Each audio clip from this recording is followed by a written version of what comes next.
So we see each other clearly through misted glass. Well guys, I'm on this 3 battery system, working away with it,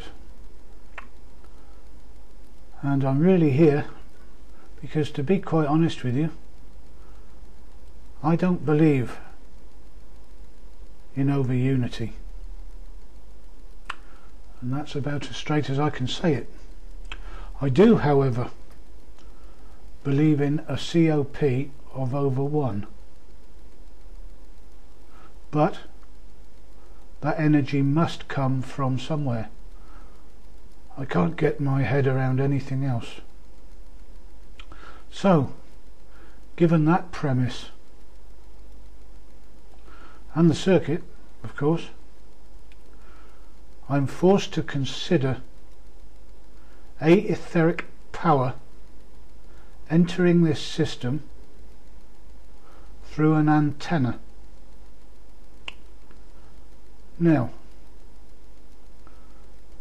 because I connected a battery up and I saw it ice,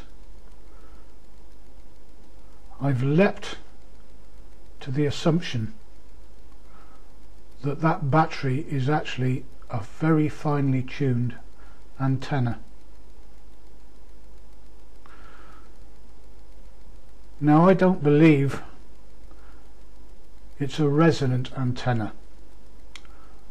I believe it's an anti-resonant antenna, or a stochastic resonant antenna, if you will. But in order for the theory to hang together at all, I need to demonstrate that a battery is capable of being resonant.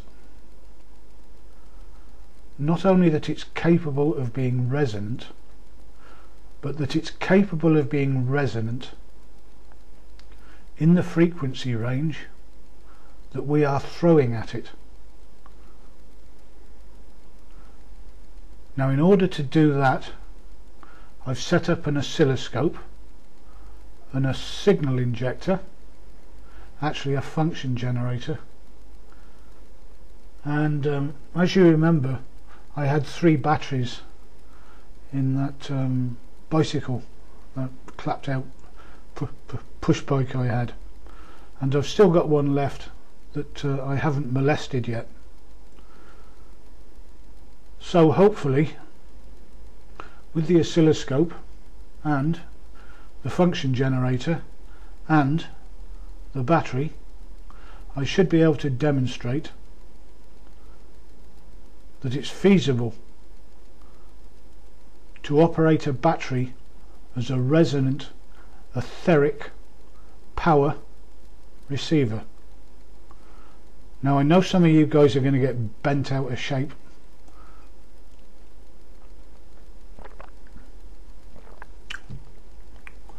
but that's neither here nor there.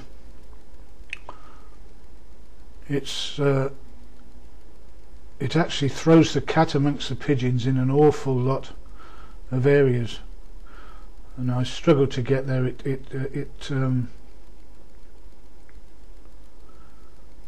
It questions Fourier's transforms, for a start.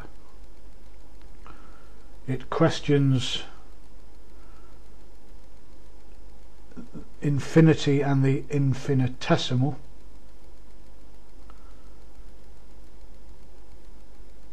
It's also largely in agreement with the demonstrations I've seen Mr.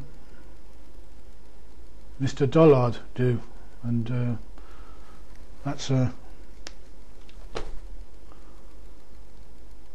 powerful example to try and follow.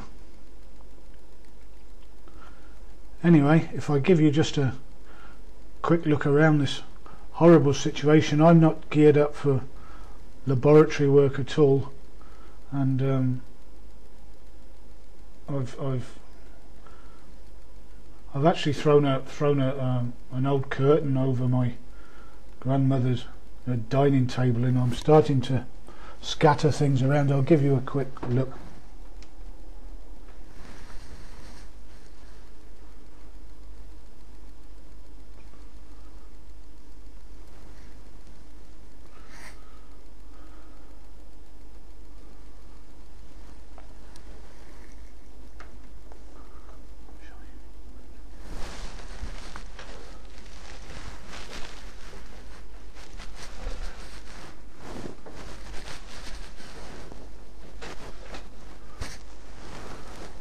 Okay, well, you get the picture, I guess.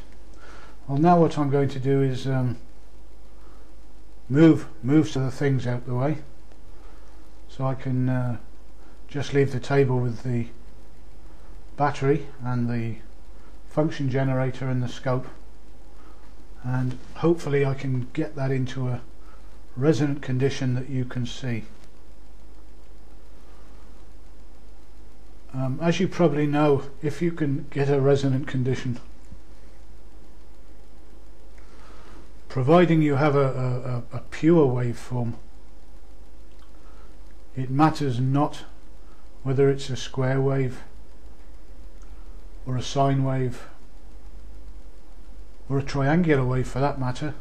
It is really the purity of the wave that is of relevance, and you'll see the gain as you hit a resonant point. Okay, so I'll pause this now and I'll try and get into some sort of position where I can make a recording.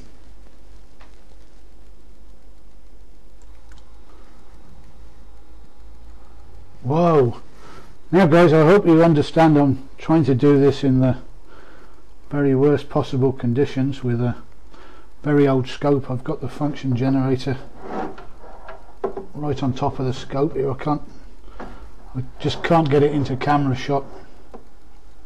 But I'm on the 100k.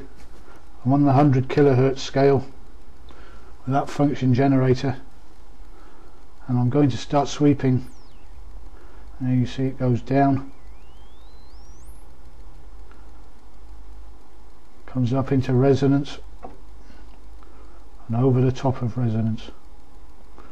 Now I'm going to get onto that resonant point.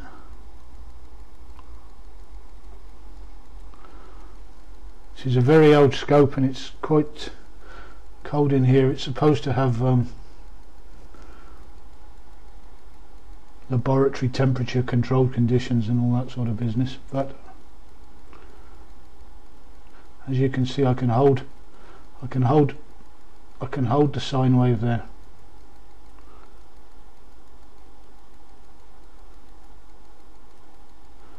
Not for long, but it's there, and that's actually a sine wave I'm putting in. If I put a square wave in,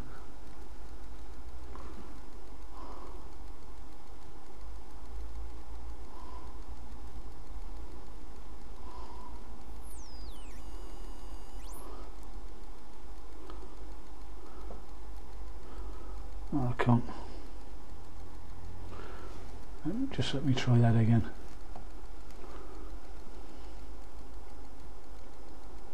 What do they say? I did it in rehearsal.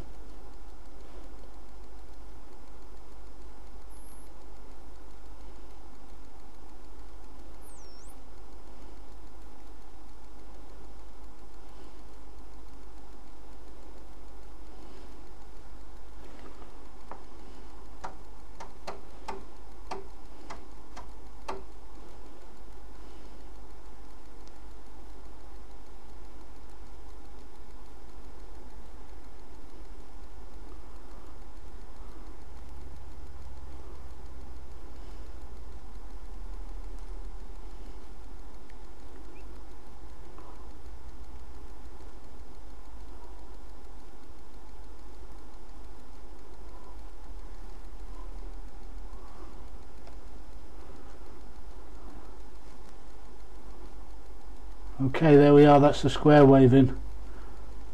We're still coming out with a sine wave.